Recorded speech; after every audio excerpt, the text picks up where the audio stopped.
یہ جو لوگ پکڑے گئے ہیں فیض حمید کے کنیکشن میں، آج جو 3 لوگوں کا انکشاف ہوا ہے کہ وہ بھی زیر حراست ہے، انہوں نے وہ کام کر دکھایا جو پاکستان کی تاریخ میں کبھی نہیں ہوا۔ یہ جو جیل سے بندہ پکڑا گیا وہ کیا نیٹ ورک تھا، جو انتشار کی ایک لہر اٹھانے کی طرف سازش ہو رہی تھی، تو یہ پاکستان کی تاریخ میں پہلی دفعہ ہوا کہ وہاں ٹرمائل بنایا گیا، وہاں ٹرمائل پیدا کیا گیا۔ اس لیے تو وہ یہاں پہ کھلے عام آتے ہیں اور اپنا کام بھی کرتے ہیں، رہتے بھی ہیں، کاروبار بھی کرتے رہے ہیں۔ میں ابھی آپ کو آج کیا بتاؤں گا، بہت سی باتیں تو میں پہلے بتا چکا ہوں جو آج سامنے آ رہی ہیں، لیکن آج میں کچھ نئی چیزیں بھی بتاؤں اور کچھ پرانیوں کا ذکر ہوگا۔ نئی چیزیں یہ اس حوالے سے بات کریں گے کہ یہ جو لوگ پکڑے گئے ہیں فیض حمید کے کنیکشن میں، آج جو 3 لوگوں کا انکشاف ہوا ہے کہ وہ بھی زیر حراست ہے، وہ کیا کر رہے تھے، اور انہوں نے وہ کام کر دکھایا جو پاکستان کی تاریخ میں کبھی نہیں ہوا۔ ویسے تو یہ پورے کا پورا پروجیکٹ ہی ایسا ہے کہ جو پاکستان کی تاریخ میں کبھی نہیں ہوا۔ ایک تو یہ بات، اور دوسرا یہ کہ یہ جو جیل سے بندہ پکڑا گیا وہ کیا نیٹ ورک تھا، اور تیسرا گزشتہ سے پیوستہ کہ جو انتشار کی ایک لہر اٹھانے کی طرف سازش ہو رہی تھی، وہ میں نے پہلے آپ کو پوری ڈیٹیل میں بتا چکا ہوں، پھر اس کو آج آپ کو یاد کراؤں گا۔ تو پہلے آتے ہیں کہ یہ جو ابھی فیض حمید کے کنیکشن میں 3 ریٹائرڈ افسروں کو پکڑا گیا ہے، ان میں ایک تو وہ بندہ ہے جس نے وہ کام کیا جو پاکستان کی ہسٹری میں نہیں ہوا۔ پاکستانی فوج، اس کے انٹیلیجنس ادارے اور پاکستان کے تمام ادارے جو ہیں وہ کشمیر کے حوالے سے ہمیشہ سے سینسٹیو رہے ہیں۔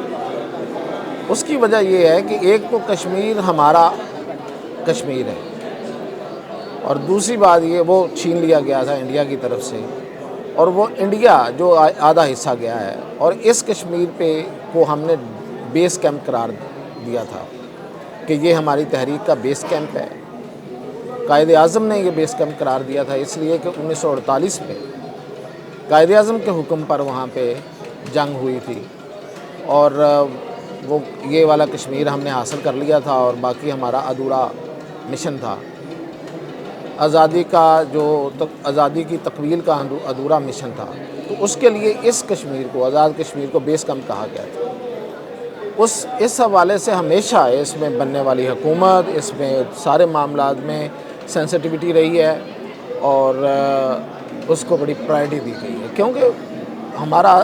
جو رائیول ہے، جو ہمارا روایتی دشمن ہے بھارت، اس کے ساتھ ہمارا ایشو اس کشمیر کے حوالے سے بڑا نمایاں ہے۔ تو یہ جو صاحب اس میں پکڑے گئے ہیں، اور اس میں جو بڑا افسر ہے،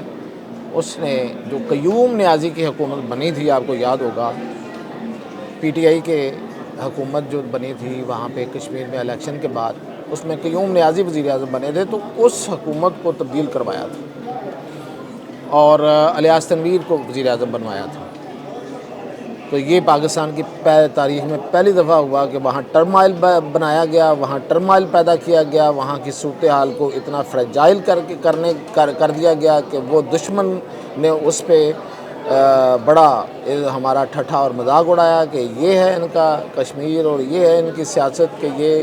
وہاں پہ کیا کھیل کھیلے جا رہے ہیں، اور پتہ نہیں کیا کیا الزام لگائے تھے۔ تو یہ پہلی دفعہ ہوا تھا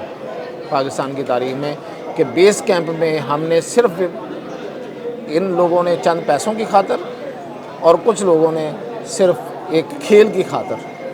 ایک کھیل رچایا، اور اس کو جس کی کوئی ضرورت نہیں تھی، اور جو بندہ لایا گیا تھا وہ کیسے گیا وہ بھی آپ کو پتا، وہ کس طرح سے بیہیو کرتا تھا، وہ کیا تھا، وہ سب نے دیکھ لیا۔ تو وہاں تو ہم تو ہمیشہ کوشش پاکستان کی رہی ہے کہ ایک کنسنسس کی گورنمنٹ ہو، مطلب بے شک وہ ایک پولیٹیکل پارٹی کی ہوتی ہے، کبھی دوسری پولیٹیکل پارٹی کی ہوتی ہے، لیکن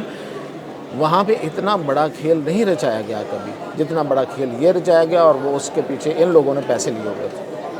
اور آج قیوم نیازی بھی بیچارہ سوچ رہا ہوگا، اور یہ کب ہوا تھا؟ عمران خان کی حکومت میں ہوا تھا، اور ان لوگوں کو اسی وقت یہ سب کچھ پتہ چل گیا تھا، آئی ایس آئی کے یہ لوگ تھے، اسی وقت پتہ چل گیا تھا، تو اس وقت کے جو آئی ایس آئی کے سربراہ ہیں انہوں نے ان کے خلاف کارروائی کا آغاز کر دیا تھا،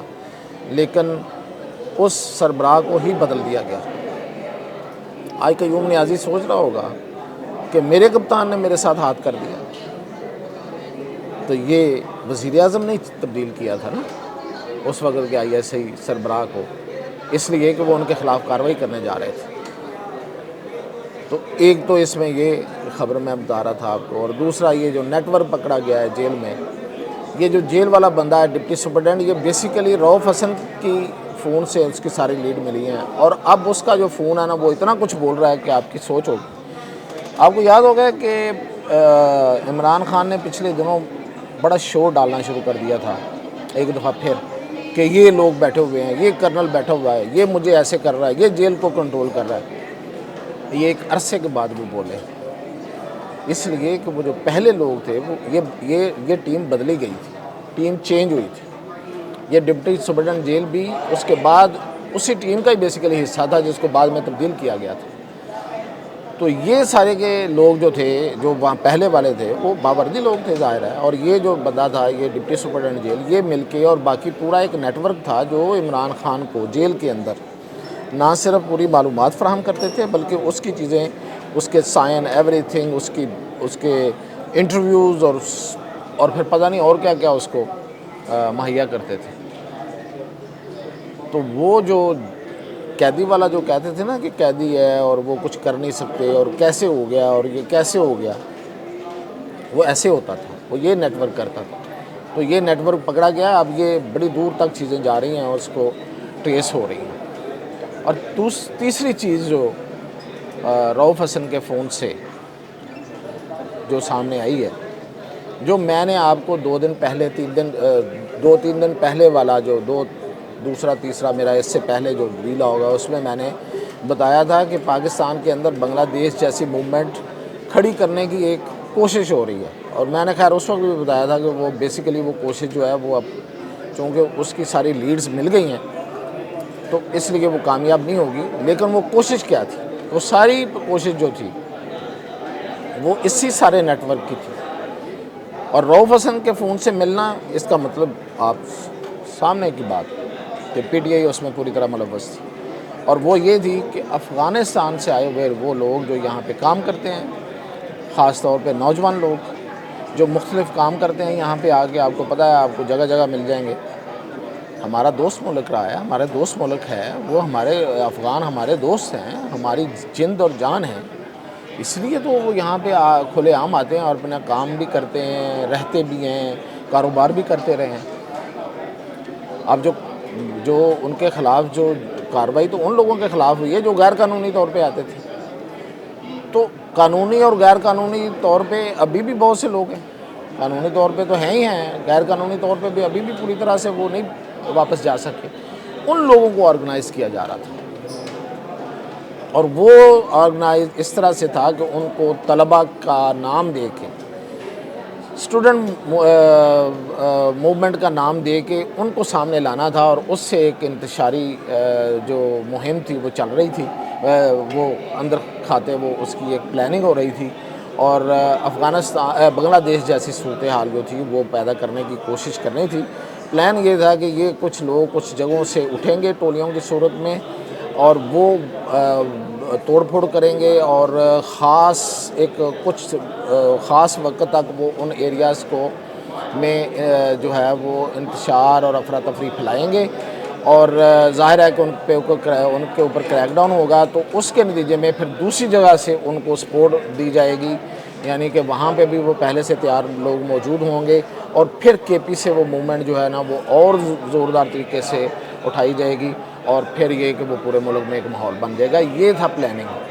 تو یہ بھی ساری پکڑی گئی ہے اور اسی فون سے پکڑی گئی ہے۔ تو اب چیزیں جو ہیں وہ بہت ساری کنٹرول میں ہیں، اور جاتے جاتے یہ بھی بتا دوں کہ ایک سابق چیف جسٹس بھی جلدی پکڑے جائیں گے، اور کچھ انصاف سے متعلق اور لوگوں کو